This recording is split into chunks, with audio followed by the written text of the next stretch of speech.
Annyeonghaseyo bawal utangnim. These are all I bought school supplies and the also uniform. And this is my uniform. Mani akong uniform.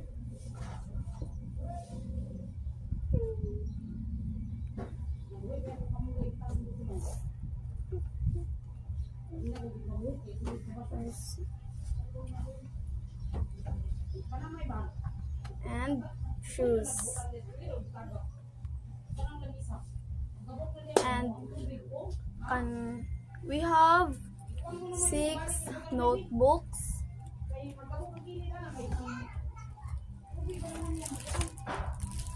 1 pack of color paper, and plastic cover, chalk, this is chalk,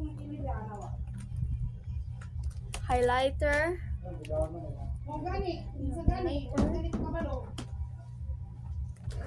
color pencil, drawing book,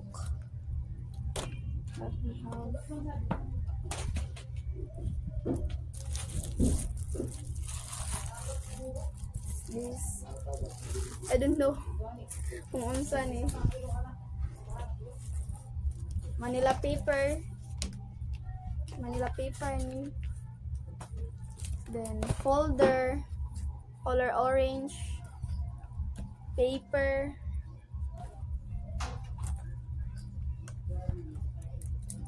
three ball pen, 1 crayons,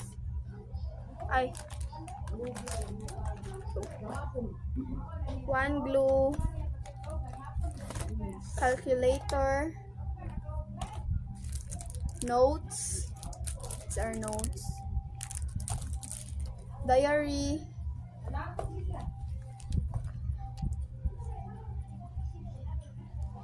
LCD panel because I need this.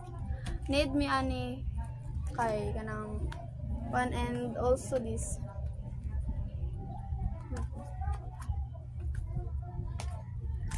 Gel because need magud mi magkuano gel sa mong ulo kay di man mo sugot ang maestra nga among bangs is ana lang siya kay di need silang, so I don't know why. And also this one. So that's all. Bawal tanim, kamsamida for my school supplies. Bye bye. Annyeonghaseyo. These are the students that have an assignment to create a multiplication table, right? So Jack will gonna write 20 times of multiplication, Ayan 5 times, Honey 5 times, Alona 10 times, Princess 15 times. So complete na inyo ang work. So they already passed it Sunday morning. We just haven't had a time to have a video yesterday because yesterday is raining hard with lightning.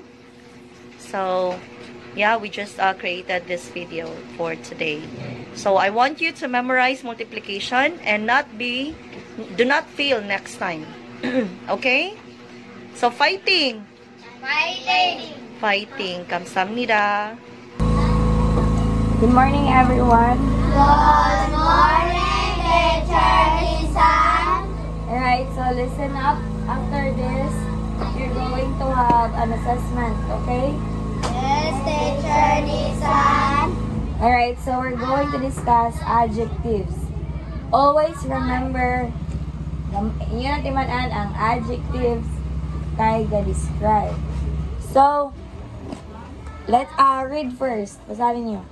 Adjectives are words that describe the qualities or state of being of nouns. Introduce, though bright, healthy, yellow, fun, fast, they can also describe the quality of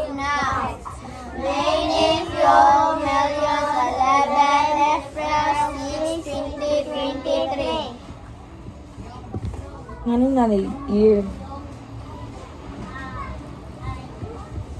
Wala na year kay kanang pana. So, adjectives are words that describe the qualities daw, state of being of nouns. So, kailan, kabaw naman sa noun, wala pa. Ano yung example sa noun?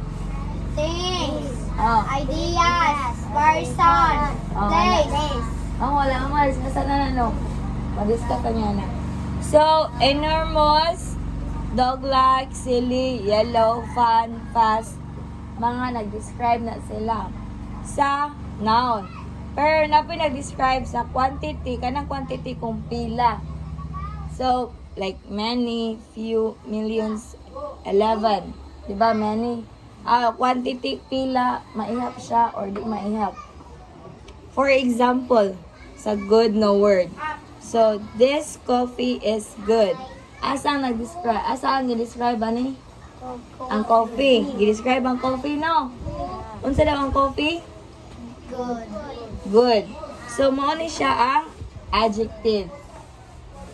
Ang coffee ang noun, di ba? Yeah, ang good ang adjective.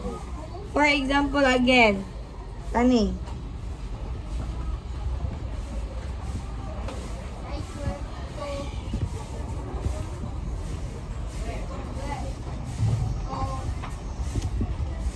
Kinsa ang i-describe?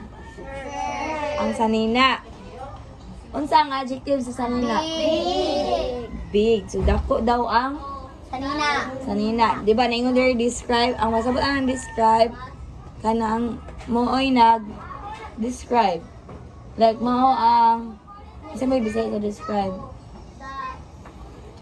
Siya ang naghatag og identification or kung unsa ang noun. Like, ano for example,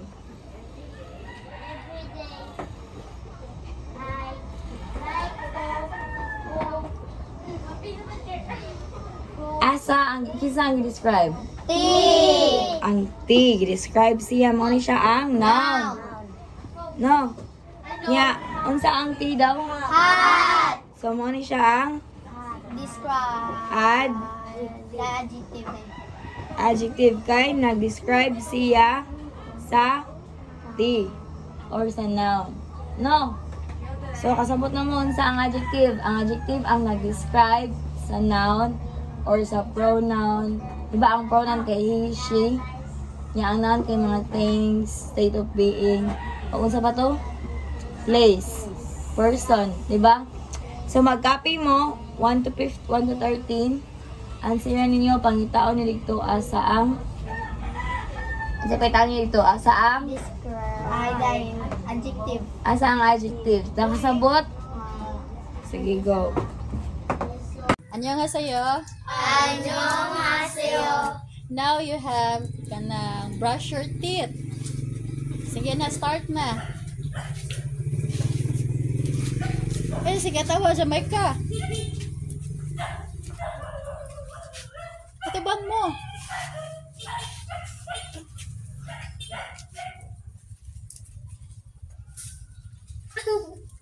Begitu.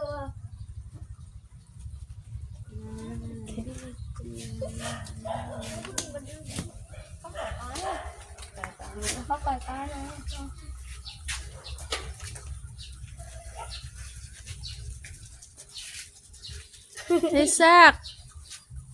Show your teeth, Sak.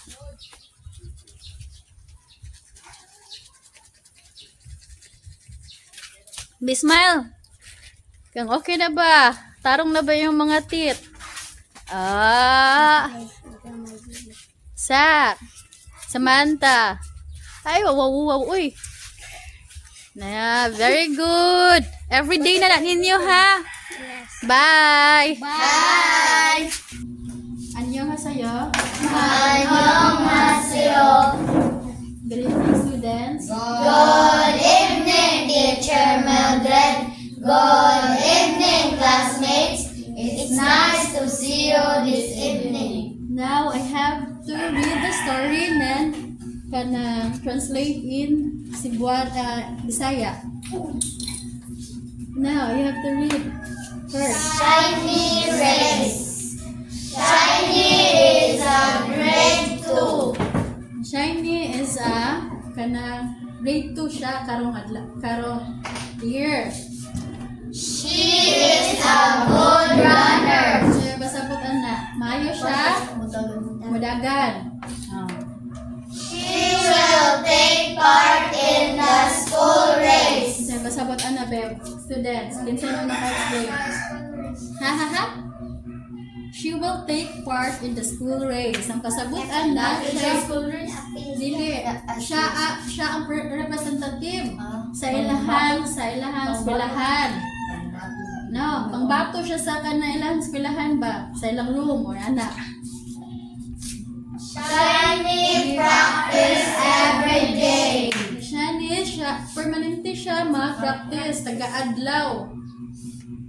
She comes first in all the practices. Sabi ba sa po? Siya ay mag-una, nag-practice. ay mag-una for me kung mag-practice. Siya ay una jud no.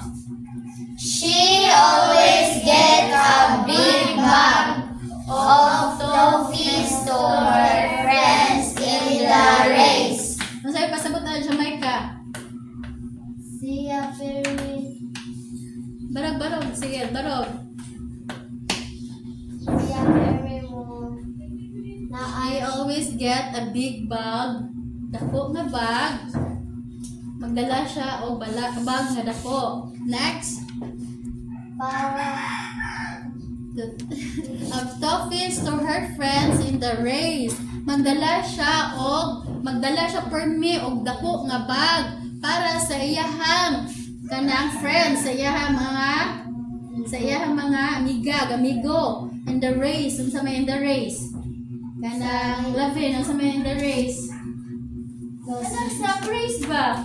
Ato gingon ninyo ganiha. Sa baligod. Oh. Next. On the day of the race, Shiny mother gets fever. Oh, gilantan iyahang mama. No. Kanang on the day ba? Kanang for example, karon nga adlaw nagkuhan sila contest sila nagdagan. Pero kanang time ba, gilantan iyahang mama. Shiny does not go running the race. Annyeonghaseyo students. 안녕하세요. Now we have to discuss singular and plural. What is singular and plural nouns? First, singular. Singular noun is a noun that refers to one person, place, thing, or idea. Ang basabot ani, singular noun is a noun that refers to only one person, place, thing, or idea. Kanang usa ra siya kabuk ba? Ha? Like for example, like kani cup na. Usa ra man nakabuok. Kung cups na daghan na, di ba? Na plural noun Is a word that indicates that there is more than one person, animal, place, thing, or idea. and there is more than one. Daghan sila, daghan. Dili ra siya usa. Daghan ha. Example sa singular, cup. Kamu basa cup. Cups. Plural. Next. Desk, bottles, pencils, stickers, windows, boxes, Watch. watches, masks,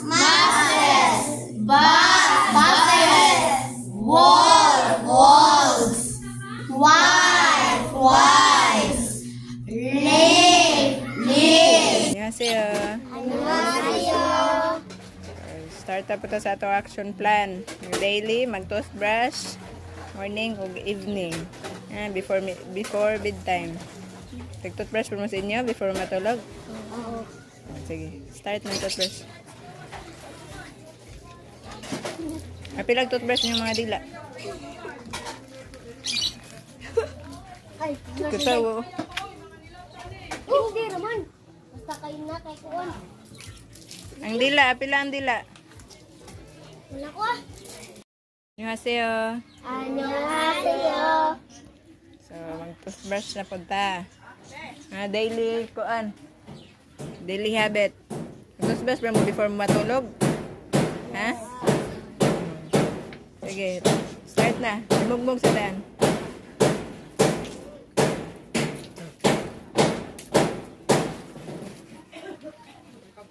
Baba, ubos. Yung mga bagang. Apilan yung dila.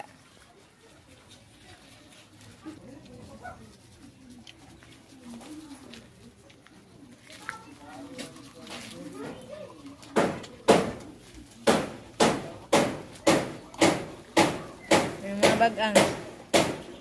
Yung dila, apila ang dila. Pero nga.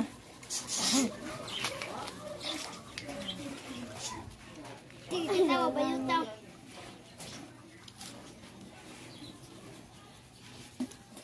Ihabit na ninyo ha. Buntag gabi eh. Dapat before matulog, inyo dyan na kuan. Inyo dyan na hinamduman na mag-toothbrush before matulog.